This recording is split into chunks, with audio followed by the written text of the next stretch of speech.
오늘은 이기는 것도 습관이다라는 제목으로 함께 말씀을 나누도록 하겠습니다. 운동을 하다 보면 유난히 지기를 싫어하는 사람을 보게 됩니다. 때로는 억지 주장을 하기도 하고 우기기도 하고 아무튼 이기려고 애쓰는 사람을 보게 됩니다. 우리는 이런 사람을 뭐라 그래요? 아주 승부욕이 있다 이렇게 표현하지요. 여러분, 승부욕이라는 것이 무엇이에요? 상대방과 경쟁하거나 또 거기서 이기려고 하는 욕구와 욕심을 승부욕이다 이렇게 이야기하는데요. 목회자들끼리 운동할 때 승부욕이 있을까요, 없을까요? 아주 심하게 있는 것을 보게 됩니다. 이번 주 족구한다는데 교육자들이 얼마나 열심히 하는지 한번 보시기 바랍니다. 승부욕이 있는 사람들은요, 자기가 이길 때까지 해야지 직성이 풀리는 것 같더라고요. 그래서 주변 사람이 져주는 거죠. 그냥 져주는 것이요. 여러분도 그런 경험 있으시지요? 사실 승부욕 자체가 나쁜 것은 아닙니다. 승부욕이 있는 사람들은 어떤 일을 도전하기를 좋아하고 또 자신의 한계를 뛰어넘기를 좋아하고 자신의 부족한 것들을 어떻게든 노력해서 헤쳐나가려 하는 그런 것들이 있기 때문에 그것을 단점이다 말하기는 어렵습니다. 마라톤은 42.195km를 뛰는 것인데요, 그게 참 쉽지 않지요. 그런데 이렇게 마라톤을 뛰는 이 사람들에게 뛰는 이유를 물어봤습니다. 그런데 남자, 여자가 조금 다르더라고요. 영국 버밍엄 대학교 연구팀이 마라톤 대회에 참여하는 여자들 507명, 남자 399명에게 온라인으로 입문 동기를 물어봤는데 대답이 아주 걸작이었습니다.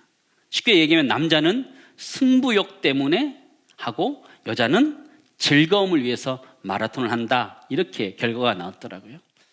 여성은 자신의 어떤 새로운 기분 전환을 위해서 또 인생의 의미를 찾기 위해서 스스로 즐거움을 찾기 위해서 마라톤을 한다 얘기인데, 남자들은 좀 달랐습니다. 내가 몇 등을 하느냐가 중요한 거고 내가 이 시간을 얼만큼 단축시키느냐가 너무나 중요한 것이었습니다. 이기려고 하는 목적의식이 분명했던 것이었는데요. 여러분에게는 이기려고 하는 그런 승부욕이 있으십니까? 아니면 좀 즐기려고 하는 그런 기쁨들이 있으십니까? 사람마다 좀 다른 것 같아요. 이기는 것, 그것이 습관이 되면 좋겠다 이런 생각을 좀 해보기도 하는데요. 우리는 지금 이스라엘 백성들이 가나안을 점령해 가고 있는 승리의 이야기, 이겨가고 있는 그 이야기들을 살펴보고 있습니다. 이스라엘이 가나안을 점령하는데 기브온 사람들이 속여서 항복하게 되지요. 어쩔 수 없이 이스라엘과 기브온이 협약을 맺고 기브온 족속들은 이스라엘 백성들의 종이 되는 장면을 살펴보았습니다. 그런데 이 가나안에 있었던 아모리 족속의 5왕이 연합하여서 배신했던 기브온을 친다는 이야기를 듣고 이스라엘이 급히 이 기브온을 돕기 위해서 사람들을 파견하는 장면을 우리는 살펴봤는데 5절 말씀 한번 보시기 바랍니다. 아모리 족속의 5왕들 곧 예루살렘 왕과 헤브론 왕과 야르뭇 왕과 라기스 왕과 에글론 왕이 함께 모여 자기들의 모든 군대를 거느리고 올라와 기브온에 대진하고 싸우니라, 이렇게 표현하고 있죠. 지도를 잠깐 보여주시지요. 지도를 잠깐 보시면 기브온이 가운데 있는데요, 지금 이스라엘 백성들은 길갈 쪽에 머물고 있는데 기브온이 어려움을 처했기 때문에 길갈에서 도우러 오고 있는 장면이고요, 그 아래쪽에 있는 예루살렘, 아르뭇, 에글론, 라기스, 헤브론 왕들이 연합해서 기브온을 치는 장면이었습니다. 말이 기브온을 공격하는 것이지만 사실은 이스라엘 백성들을 공격하는 것이었고 또 하나님을 공격하는 것이 바로 이들의 모습이었습니다. 결론은 어떻게 났을까요? 이스라엘 백성들이 대승을 거두게 됩니다. 우리 지난 시간에 살펴봤던 것처럼 하늘에 큰 우박이 내려서 이스라엘의 칼에 죽은 자보다 그 우박에 맞아 죽은 자가 훨씬 더 많았다라는 것이죠. 하나님께서 이스라엘 백성들을 책임지신다라는 것들을 명확하게 해준 사건이라는 것을 보았죠. 그런 일들이 있으면서 이 아모리 5왕에게는 큰 위기가 찾아오게 됩니다. 그들이 이길 수 없다는 것을 판단하게 되고 이 5사람은 막게다의 굴로 숨어버리게 됩니다. 사진을 잠깐 보여주시죠. 저기 막게다에 있는 굴인데요, 저런 곳에 숨어 들어가게 되었던 것이지요. 아마 그들이 패배할 것이라는 걸 직감하고 왕들이 급히 그곳에 숨게 됩니다. 16절, 17절 말씀 보시기 바랍니다. 우리 같이 읽겠습니다. 그 5 왕들이 도망하여 막게다의 굴에 숨었더니 어떤 사람이 여호수아에 구하여 이르되 막게다의 굴에 그 5 왕들이 숨은 것을 발견하였나이다 하니, 어떤 사람이 봤더니 그 아모리 사람의 그 5 왕이 막게다의 굴을 숨는 것을 발견하게 되고 여호수아에게 이야기합니다. 근데 여호수아가 바로 죽이지 않고 그 굴을 돌로 막은 다음에 나머지 전쟁을 다 마무리하고 다시 돌아오는 것이 이야기인데요, 저는 이 말씀을 읽으면서 이 아모리 사람의 이 5 왕들이 그 막게다의 굴로 들어간 이유가 무엇이에요? 살기 위해서 들어갔죠. 그러나 그들이 살기 위해서 들어갔던 그 굴이 도리어 그들의 죽음의 장소가 되었다라는 것을 성경 우리들에게 이야기해 주고 있어요. 여러분 한번 생각해 보시기 바랍니다. 다윗도 수없이 이런 굴에 숨었는데 그는 살았어요. 그 살았던 이유가 무엇이에요? 하나님이 그를 지켜주었기 때문에 사는 것이죠. 그냥 막게다의 굴에 숨는다 그래서, 어떤 굴에 숨는다 해서 다 살아나는 것이 아니라 하나님이 숨겨주어야만 살아나는 줄을 믿습니다. 그러면 우리가 숨어야 되는 곳이 있다면 하나님이 숨겨주시는 곳에 우리는 숨어야 된다라는 것이죠. 내가 인위적으로, 내 의도적으로, 내 판단에 의해서 숨는 것이 아니라 하나님께서 숨겨주시는 그곳에 숨는 애가 우리 모두 있기를 간절히 소망합니다. 저는 이 가나안 정복의 이야기를 읽을 때마다 마음이 좀 불편한 게 있습니다. 아마 여러분도 그런 분들이 좀 있을 텐데요, 왜 이스라엘은 가만히 잘 살고 있는 가나안에 들어와서 이렇게 상황을 복잡하게 만들까 하는 생각입니다. 여러분 그런 생각 해본 적 있으십니까? 애굽에서 400년 종살이 하다가 광야에서 40년 떠돌다가 느닷없이 들어와서 하나님이 자신들에게 주신 땅이라고 이야기하면서 몰아내고 있는 모습, 또 그런 모습 아니에요? 굴러온 돌이 박힌 돌 빼내는 것처럼 저는 그 모습 같다라는 생각을 해보게 되었습니다. 그러면서 참 이스라엘 백성들 참 뻔뻔하다, 그런 생각을 좀 해본 적이 있습니다. 여러분도 그런 생각 해본 적 있으십니까?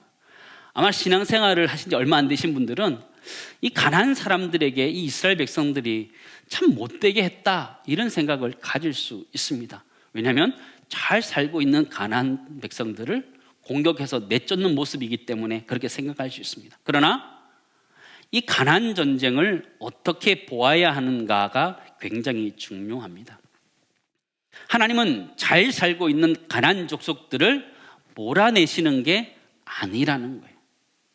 하나님은 이 가나안 땅이 죄악으로 더럽혀진 것 때문에 그들을 심판하시고 이스라엘 백성들을 그곳에 다시 심고 있는 장면이라는 것이에요.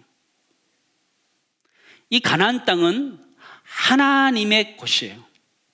원래부터 가나안 족속이 살았던 땅이 아니고 하나님이 만드신 땅이고, 그 가나안 사람들이 들어와서 그곳에서 지내면서 범죄하였기에 하나님께서는 그들을 뽑아내시고 다시 이스라엘 백성들을 심고 있는 장면이라는 것을 우리는 기억할 필요가 있습니다. 온 땅은 하나님 만드셨기 때문이라는 것이죠. 사랑하는 성도 여러분, 우리는 세상에서 어떻게 살아야 될까요? 우리 그리스도인들은 어떻게 살아야 될까요? 우리 그리스도인은 세상 가운데 승리해야 되는 줄을 믿습니다.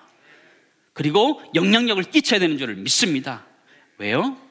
이 세상은 죄악과 거짓과 더러운 것들로 가득 차기 때문에 그것을 우리 그리스도인들이 예수 그리스도의 영향력으로, 하나님의 영향력으로, 선한 영향력으로 끼쳐야 되는 줄을 믿습니다. 그게 우리가 해야 되는 사명이라는 것이. 그래서 우리가 세상 가운데 승리해야 되고 이겨내야 되고 잘 되어야 된다는 것이죠. 나의 어떤 잘됨, 성공 같은 것을 보여주기 위해서 세상에 잘 되어야 되는 것이 아니고, 내가 그리스도인으로서 하나님께 영광을 돌리기 위해서 이 세상 가운데 이겨야 된다는 것을 우리는 기억해야 된다는 것이죠. 사랑하는 성도 여러분, 우리는 어떻게 살아야 됩니까? 첫 번째 나누기 원하는 것은요, 우리는 이 세상 가운데 이겨야 돼요. 우리 이 세상 가운데 승리해야 되고 잘 되어야 돼요. 근데 그 이유가 무엇이에요? 선한 영향력을 끼쳐야 되기 때문에, 그리스도인으로서 선한 영향을 끼쳐야 되기 때문에 우리가 이 세상을 정복해 가야 된다라고 성경 우리에게 가르쳐주고 있다라는 것이죠. 사랑하는 성도 여러분, 이 세상 가운데 승리할 수 있기를 간절히 소망합니다. 그것은 하나님이 나에게 주신 은혜를 끼치기 위해서, 선한 영향력을 끼치기 위한 것이라는 것을 잊지 마시기 바랍니다. 함부로 우리 기독교를 욕하지 못하도록 우리가 이 세상을 이겨가야 됩니다. 성경은 혀를 놀려서 이스라엘 자손을 대적하는 자가 없더라 이렇게 표현하고 있어요. 21절 말씀 보시기 바랍니다. 모든 백성이 평안히 막게다 진영으로 돌아와 여호수아에게 이르렀더니 혀를 놀려 이스라엘 자손을 대적하는 자가 없었더라. 하나님이 그들의 입을 닫게 하셨다 이렇게 얘기하는 거죠. 우리 그리스도인들의 영향력이 커져서 함부로 교회에 대해서, 함부로 예수 그리스도에 대해 폄하는 일 없기를 간절히 소망합니다. 그러기 위해서는 우리가 얼마나 이 세상 가운데 잘 살아야 되며 최선을 다해서 살아야 되는지를 우리 생각하게 하는 구절입니다. 여호수아는 막게다 굴에 가둬두었던 이 아모리의 5 왕을 끄집어내게 되고 그들을 심판합니다. 근데 그 모습을 성경에서 좀 자세히 다루고 있는데 여러분 이 모습을 좀 자세히 보셨으면 좋겠습니다. 24절에서 25절 말씀 보시면 한번 상상하면서 한번 이것을 읽어보셨으면 좋겠는데 같이 읽겠습니다. 그 왕들을 여호수아에게로 끌어내매 목을 발로 밟으라 하매 그들이 가까이 가서 그들의 목을 밟으매 여호수아가 그들에게 이르되 두려워하지 말며 놀라지 말고 강하고 담대하라. 너희가 맞서서 싸우는 모든 대적에게 여호와께서 다 이와 같이 하시리라 하고. 그렇죠. 여호수아는 지휘관들이 이렇게 얘기하는 거예요. 아모리 5 왕의 목을 밟으라 이렇게 이야기하는 것이죠. 히브리어 성경대로 그대로 번역을 하면요, 너희들은 너희의 발을 목 위에 두라 이렇게 표현하고 있는 거죠. 고대 근동에서 이 목이라는 것은요, 힘이 존재하는 곳으로 알려져 있습니다. 그러므로 동물의 힘을 이용할 때 멍에를 어디다 매게 하는 거예요? 목에다 매게 하는 것이죠. 또 한 나라가 다른 나라를 종속되게 하는 것을 표현할 때 목에 멍에를 매는 것으로 표현하고 있어요.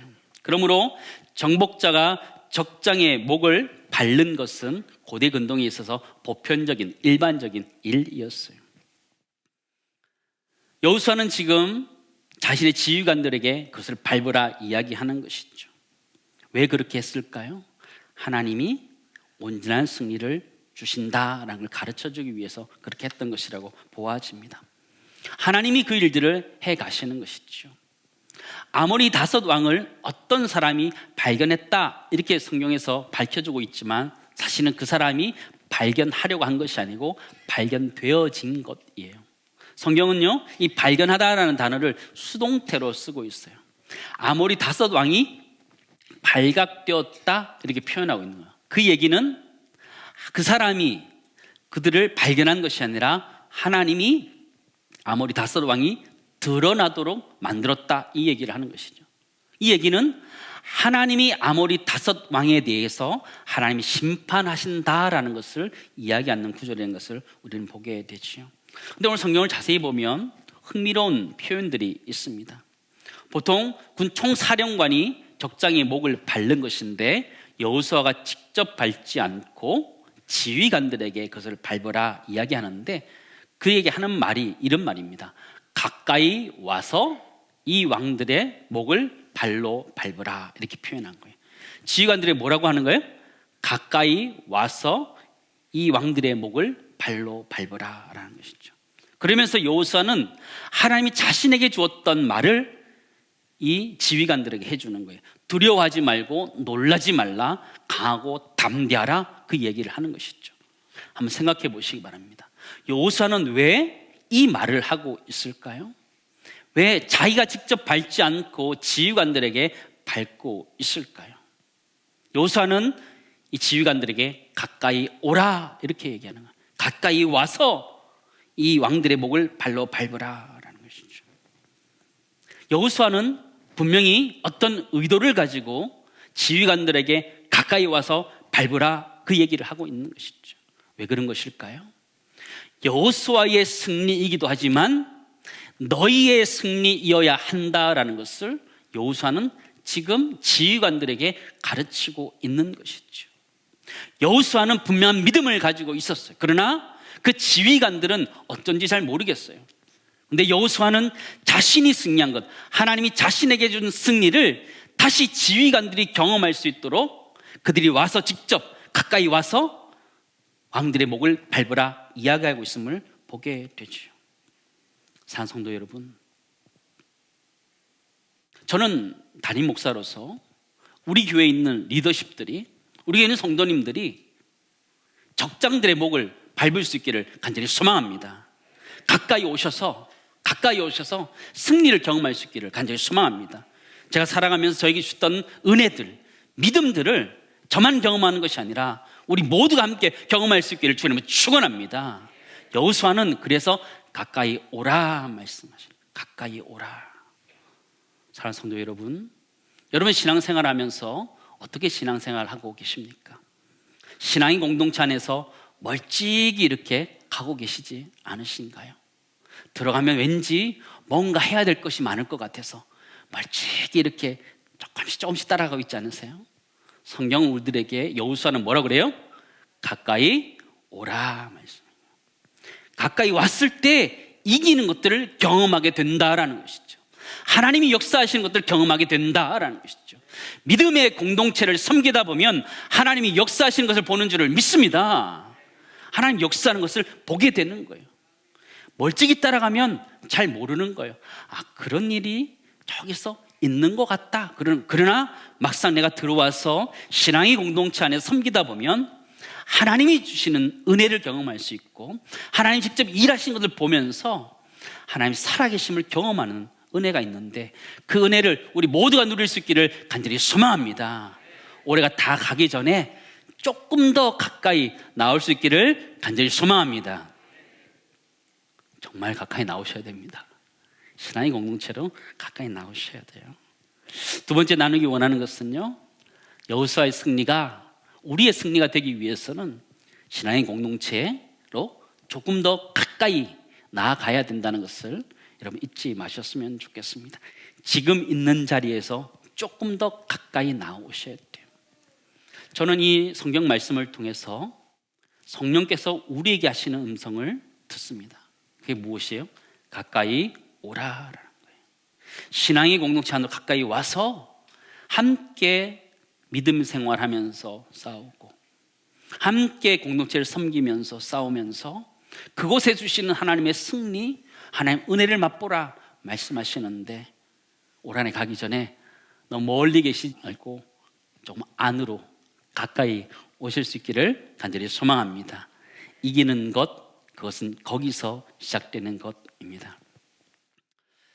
이 아모리 다설왕이 다스리고 있는 7성을 점령하는 이야기가 우리가 읽었던 본문 다음에 기록되어져 있습니다. 10장 마지막에 그런 성에 7개 성에 대한 이야기가 기록되어져 있는데요, 7개 성의 이름은 막게다와 림나, 라기스, 게셀, 에글론, 헤브론, 드빌입니다. 이 성을 7개를 다 외우실 필요는 없습니다. 그죠? 성경에 좋은 이름들 외우기도 바쁜데 7개를 알 필요는 없습니다. 근데 이 성을 점령하는 것을 보면 비슷한 패턴으로 이기고 있는 것을 우리는 발견하게 돼요. 성경 기자는 일부러 성을 점령한 다음에 이렇게 이겼다라고 설명하고 있어요. 28절과 같이 비슷하게 설명하고 있는데요, 그날에 같이 읽겠습니다. 그날에 여호수아가 막게다를 취하고 칼날로 그 성읍과 왕을 쳐서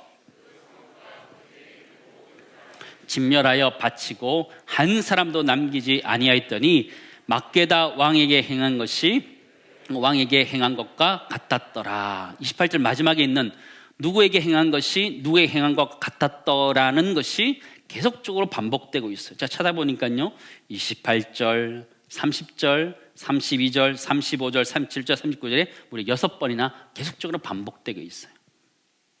누구에게 행한 것처럼 누구에게 행하였다라는 것들이 계속적으로 반복되고 있다라는 것이죠.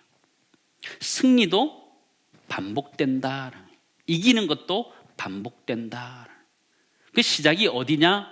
여리고성 전투에서 이긴 것처럼, 여리고 왕을 이긴 것처럼 그들이 승리하였다라는 이야기들로 시작하는 것을 보게 돼요. 그리고 여리고성의 전쟁은 칼과 창의 전쟁이 아니었다는 것을 우리는 잘 알고 있습니다. 이스라엘 백성들이 여리고를 점령할 때 칼과 창으로 그 성을 점령한 것이 아니었어요.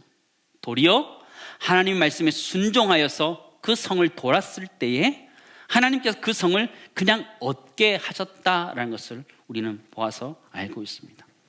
우리 그리스도인들의 승리는 칼과 창에 있지 않다라는 것이죠. 우리 그리스도의 승리는 바로 순종이 있는 줄을 믿습니다. 우리 그리스도인들의 이기는 습관은 바로 순종이라는 거예요. 칼과 창으로 싸워서 승리하는 건 그거 그리스도인의 일이 아니고 습관적으로 하나님 앞에 순종하는 것이 우리 이기는 습관이라는 것을 우리 가르쳐주고 있어요.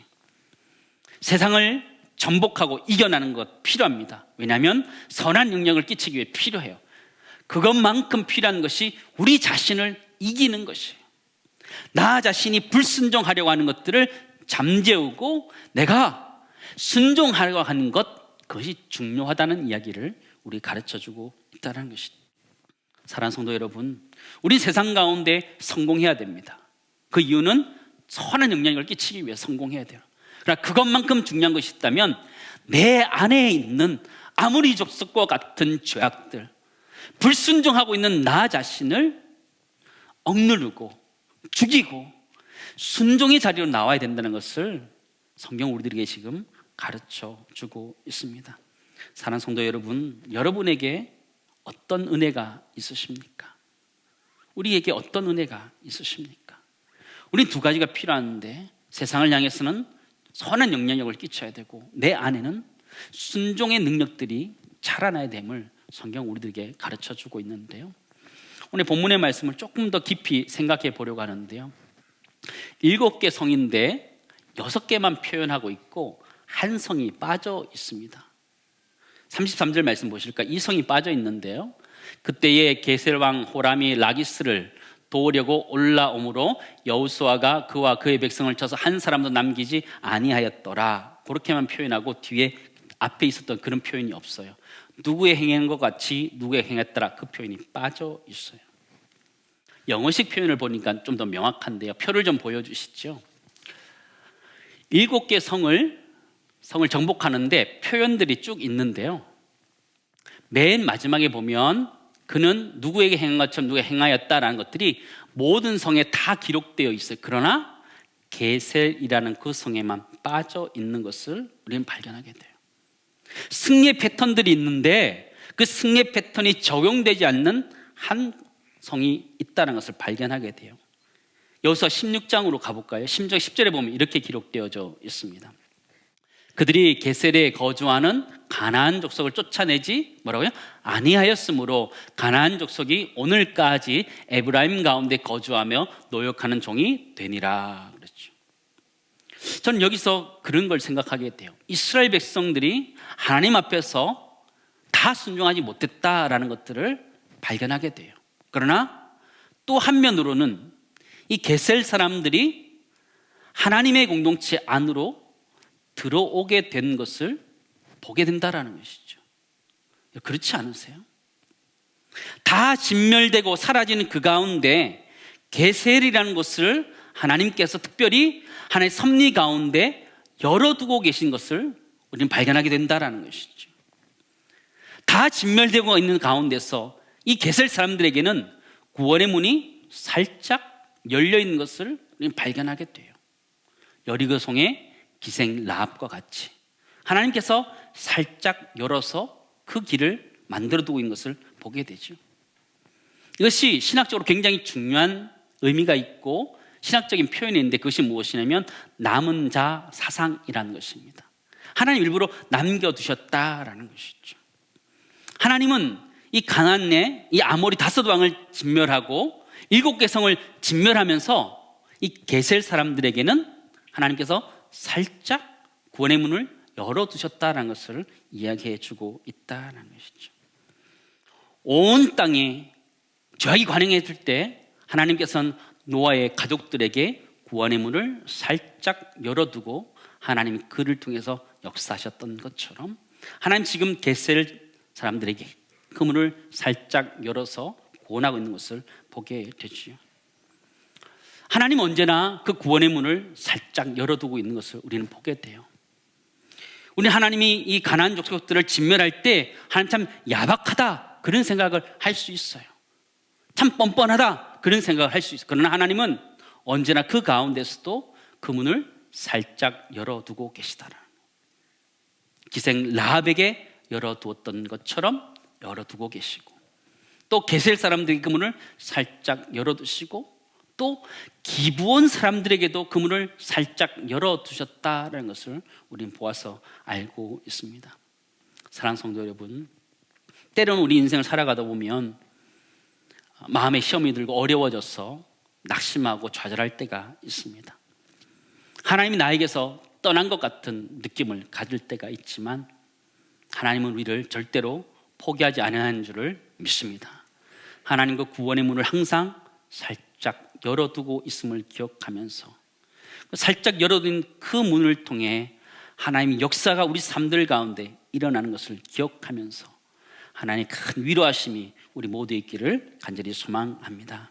마지막 세 번째 나누기 원하는 것은요, 하나님은 우리 인생의 패배함의 자리 가운데서도 우리를 구원하기 위한 그 구원의 문을 살짝 열어서 우리에게 은혜를 베푸시는 그런 하나님이라는 것을 오늘 본문의 말씀은 이야기해 주고 있는 것입니다.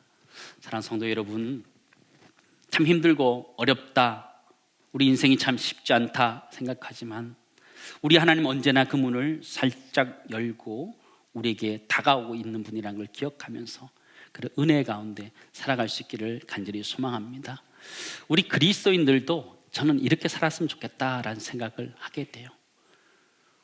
원칙을 가지고 살아가지만 우리도 살짝 좀 열어놓고 여지를 두고 살아갈 수 있는 사람이 되었으면 좋겠습니다. 사람을 살리기 위해서는 살짝 문을 열어서 그런 인생 살아가면 얼마나 좋을까 그런 생각하는데, 하나님의 이 성품이 우리의 성품이 될 수 있기를 간절히 소망합니다.